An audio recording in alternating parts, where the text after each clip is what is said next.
డబ్బు, అనారోగ్యం, ఉద్యోగం, వ్యాపారం అప్పులతో బాధపడుతున్నారా? మీకోసమే మేనిఫెస్టింగ్ మిరాకిల్స్ 11 days ప్రోగ్రామ్. నమస్తే, వెల్కమ్ టు సుమన్ టీవీ. ప్రస్తుతం మనతో పాటు ఉన్నారు బిజినెస్ అనలిస్ట్ నంది రామేశ్వరరావు గారు. సార్తో మాట్లాడదాం. నమస్తే sir. Sir, gold and silver ధరలు రోజు రోజుకి పెరుగుతూనే ఉన్నాయి.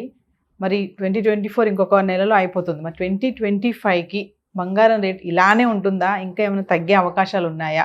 అంటే మధ్యతరగతి వాళ్ళకి అందుబాటులో లేకుండా పోతుంది ధర అనేది ఒక టాక్ అయితే వినిపిస్తుంది సార్. అయినా ఏ షాపులు కూడా ఖాళీగా ఉండటం లేదు.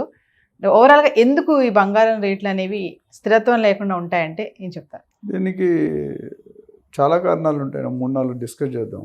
ఇప్పుడు బంగారం ఏంటంటే అంతకుముందు కూడా నేను చెప్పినట్టు very important item to be used by ladies ఇండియాలో, ఎస్పెషల్లీ సౌత్ ఇండియాలో. మీరు తమిళనాడు, కేరళ, కర్ణాటక, ఆంధ్ర, తెలంగాణ వెళ్తే కనుక చాలా అవసరం. అది లేకుండా ఏ ఇల్లు ఉండదు, ఏ పెళ్ళి ఉండదు, ఏ ఎంగేజ్మెంట్ ఉండదు. అది ఉంటేనే కనీసం రింగ్ అయినా ఉండాలి ఎంగేజ్మెంట్ చేసుకోవడానికి. సో గోల్డ్ రేట్లు ఎందుకు పెరుగుతున్నాయంటే దాని అనేక కారణాలు ఉన్నాయి. ఒకటి బేసికలీ యుఎస్లో ఎకానమీ పొజిషన్, ఎకనామిక్ ఇన్ఫ్లేషన్ ఎట్లా ఉంది, రెసిషన్. ఇప్పుడు మీరు చూసుకుంటే 2023-24లో మొత్తం కలిపి లక్షల్లో జాబులు పోయినాయి. ఎందుకంటే యుఎస్లో కూడా సాఫ్ట్వేర్ కంపెనీలు ఏవైతే పెద్ద పెద్ద కంపెనీలు ఉన్నాయో వాళ్ళకి ప్రాజెక్ట్స్ రావట్లేదు, ఆర్డర్స్ తగ్గిపోతున్నాయి. అందుకని పెద్ద పెద్ద ఎస్పెషల్ సీనియర్ టికెట్స్ని ఎక్కువ తీసినారు. సీనియర్ టికెట్ ఒకటి తీస్తే చిన్న వాళ్ళు 10 మంది తీసినట్టు. సో ఒకటి వదిలి 10 మంది పెట్టుకుని ఈజీ చేయించుకుంటున్నారు. సో ప్రాజెక్ట్ రావడం వల్ల ఇన్కమ్ తక్కువ అవుతుంది. ఇన్కమ్ తక్కువ వల్ల బయింగ్ ఎఫర్టబిలిటీ ఉంటుంది, తగ్గిపోతుంది. రెండోది, ఎప్పుడైనా పలానా పర్టికులర్ కంట్రీ ప్రాబ్లమ్స్ ఉందంటే, యుద్ధాల్లో ఉంది, ఇప్పుడు ఇజ్రాయిల్, యుక్రెయిన్, రష్యా, ఇవన్నీ కూడా గత సో మెనీ మంత్స్ నుండి యుద్ధాలు జరుగుతున్నాయంటే ఆ టూరిజం ఉండదు, అక్కడ జీరో. ఎంప్లాయ్మెంట్ ఉండదు, జీరో. కొత్త వాళ్ళు ఎవరు వెళ్ళరు. సో ఎక్కడి నుండి వస్తుంది మనీ? ఉన్నదంతా వాడుకుంటూ పోతారు. ఒకసారి నిలువలన్నీ అయిపోయాయంటే then they will come to the central level. ప్రతి దేశానికి కూడా ఇంక్లూడింగ్ ఇండియా. ఒకప్పుడు మనం Manmohan Singh finance minister P V Narasimhan garu ఉన్నప్పుడు కంప్లీట్ డ్రాయిన్ అయిపోయింది మంది. అప్పులు అంటే నిధులు కూడా ఆ స్టేజ్ నుండి మళ్ళీ ఇంప్రూవ్ అయ్యాం మనం. సో ఇప్పుడు ఏమవుతుందంటే ఎక్కడైతే డబ్బులు తక్కువ అవుతుందో, రాబట్టలేదో, ఉన్నదాన్ని అమ్ముకొని తింటాం.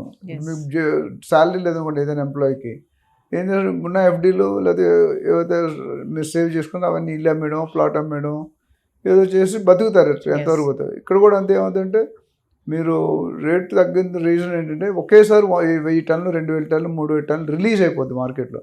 ఆ కంట్రీ బతకాలంటే కొన్ని లక్షల కోట్లు కావాలి. ఆ లక్షల కోట్లు కావాలంటే only gold is one of the main. Gold bonds కానీ గోల్డ్ బిస్కెట్స్, ఎక్కువ గోల్డ్ బిస్కెట్స్ రూపంలో ఉంటుంది. సో అప్పుడు ఏమవుతుంది, ఫుల్ ఎక్సెస్ సప్లై అయిపోతుంది. ఆ పర్టికులర్ ఇండియాకు 2000 టన్నులు వచ్చాయనుకో, అది అమ్మాలి కదా. అమ్మాలి కాబట్టి కొనేవాళ్ళు తక్కువ ఉంటారు. కాబట్టి సప్లై ఎప్పుడైతే ఎక్కువ కొనేవాళ్ళు తక్కువ అయిపోతాయి.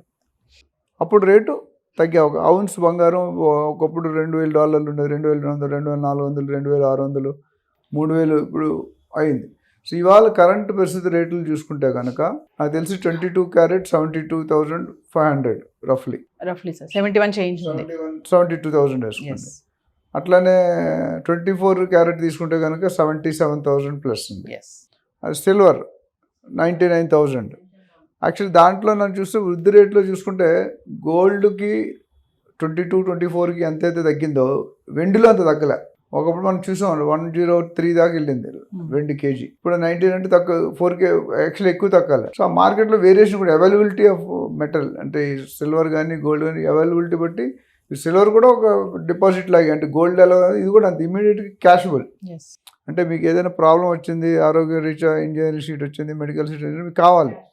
ఈ గోల్డ్ కానీ సిల్వర్ ఉంటే ఇమీడియట్గా. ఇప్పుడు లేటెస్ట్ దాంట్లో కొంతమంది ప్రాసెసింగ్ ఛార్జెస్ అవన్నీ కూడా పెట్టట్లేదు. అంతమంది చాలా ఛార్జీలు ఉండేవి. అయితే ఇక్కడ ఏంటంటే గోల్డ్లో ఒక పాయింట్ నోట్ చేయాల్సిందంటే 24 క్యారెట్ పెట్టుకోవాలా, 22 క్యారెట్ కొనుక్కోవాలా అనేది చర్చ నడుస్తుంది. ఆల్వేస్ మీకు ఇన్వెస్ట్మెంట్ రూపంలో చూసుకుంటే 24 క్యారెటే బెటర్. ఎందుకంటే దానికి తరుగులు, వేస్టేజ్లు, మేకింగ్లు. చాలామంది పాత గోల్డ్ని కొత్త గోల్డ్తో ఎక్స్చేంజ్ చేస్తారు. 10 సంవత్సరాల తర్వాత ఆ డిజైన్ ఎవరు వాడట్లేదు. So you don't like that design, you want a new design. కానీ మన ఆడేమంటే మీకు 100% ఇస్తున్నారంటారు. కానీ అది పబ్లిక్ కొంతమంది బాగా చాలామంది తెలుసు, కొంతమంది తెలియదు ఏంటంటే మీరు 100% 20-25% తరుగు వేసాడు వేస్టేజ్. అది రాదుగా మీకు. దాని ఇప్పుడు మన సపోజ్ ₹1,00,000 కొన్నాం అనుకోండి, 25,000 వేస్టేజ్, 75,000 యాక్చువల్ గోల్డ్ బంగారం, మేకింగ్, వ్యాట్ ఇవన్నీ కూడా చూస్తే 20-25% మినిమం డిజైన్ బట్టి. ఆ ఆ 25% మీకు 75,000 వర్త్. ఇప్పుడు ఇక్కడ కొత్తదానికి 100% అంటాడు, మరి ఇక్కడ ముందు 10,000 పోయినట్టే కదా. అది దేనికి ఆర్నమెంట్ బంగారం అయితే. గోల్డ్ 24 క్యారెట్ అనుకుంటే అది ఏమి ఉండదు, ఎందుకంటే 24 క్యారెట్ అప్పుడు ఎలా ఉందో అది 100% వేస్టేజ్ ఏం పోదు. ఇంకొక బెనిఫిట్ ఏంటంటే రేట్ పెరుగుతుంది. మనం కొన్నప్పుడు నేను 2012లో 28,000 కొన్నాం, ఈరోజు ఎంత అయింది చూడండి, 75,000 80,000 దాకా వెళ్ళింది. అంటే ఆల్మోస్ట్ 2.5 to 3 times. సో మన వాల్యూ కూడా పెరిగింది 24లో. 22లో కూడా పెరుగుతుంది, కానీ ఆ వేస్టేజ్ మనకు ఆ 20-25% ఎప్పుడు కూడా లాస్ అయ్యి. మీరు ఎన్నిసార్లు మనసు అన్నిసార్లు 20-25% వదులుకోవాలి. సో రెండింటికి వెండిలో కూడా అంతే, ఆర్నమెంట్ రూపంలో ఇచ్చారు, అక్కడ కూడా వేస్టేజ్ ఉంటుంది. మీరు చేసుకున్న చెంబు లేకపోతే దీపం చాలా రకాల చైన్ చాలా ఉన్నాయి, ఆ డిజైన్ బట్టి మీకు మారిపోతుంది, చేంజ్ అవుతుంటుంది. సో కండిషన్ అంటే యుఎస్లో కండిషన్ ఎకానమీ మొత్తం వరల్డ్లో యుఎస్ బేస్ మీద ఉంటుంది. ట్రంప్ వచ్చిన తర్వాత ఎలక్షన్లో గెలిచిన తర్వాత గెలవలేదు, ఇంకా సీట్లోకి రాలేదు. రాకముందే చాలా రూమర్స్ వచ్చేసాయి. ఉన్న గవర్నమెంట్ ఏ డెసిషన్ తీసుకోదు. ఇప్పుడు బైడెన్ గవర్నమెంట్ ఈ 3 monthsలో they cannot 2-3 months almost 3 months decision ఏం తీసుకోలేరు. ఓన్లీ తాత్కాలిక ఆపద్ధర్మ ముఖ్యమంత్రి అంటారు కదా, అట్లా ఉంటారు. కానీ ఈ cannot take any major decisions after the election declared. So ఇండైరెక్ట్గా ట్రంప్ పాలసీలే పనిచేస్తాయి. అండ్ ట్రంప్ అనే ఆయన మనకు తెలుసు ఎంత స్ట్రిక్ట్ కండిషన్. రిపబ్లికన్ అంటే రిపబ్లిక్ లాగే ఉంటాడు, డెమోక్రటిక్ లా ఉండడు. డెమోక్రటిక్ ఫ్రీడమ్ ఉంటుంది, రిపబ్లిక్లో వాడు చెప్పిందే ఫైనల్. అండ్ ఆయనకు ఉన్న team members Elon Musk, Ramaswamy, Vivek Ramaswamy, వీళ్ళు కూడా మంచి ఎక్స్పీరియన్స్ పర్సన్. సో వీళ్ళందరూ వాళ్ళు ఏమంటే యుఎస్లో రెసిషన్ మారితే బిజినెస్ మారుతుంది, ఇంపోర్ట్స్ మీద ఎక్స్పోర్ట్స్ మీద ట్యాక్స్ వేస్తున్నాడు.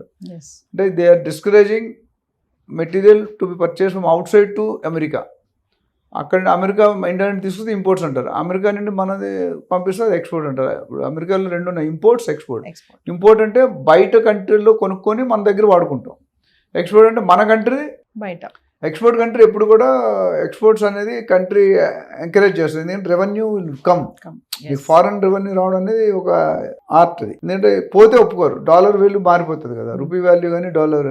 సో ఎందుకని మనకి ఒకప్పుడు చూసుకుంటే 100% ఈఓయూ యూనిట్స్ అని ఉంటుంది, ఎక్స్పోర్ట్ ఓరియంటెడ్ యూనిట్స్. వాళ్ళకి రిబేట్స్ బాగుంటాయి. ఇప్పుడు మన ఇండియాలో ఎస్సీజెడ్ కంపెనీలకి ఎట్లా ఇస్తారో అక్కడ ఈఓఈకి స్పెషల్ బెనిఫిట్స్ ఉంటుంది. బికాస్ మన ఇండియా వాళ్ళు కనుక ఎక్స్పోర్ట్ చేస్తే మనకు ఫారెన్ కరెన్సీ ఇన్సైడ్ వస్తుంది, అదే మనం ఇంపోర్ట్ చేసుకుంటే మన కరెన్సీ వారిపోతుంది.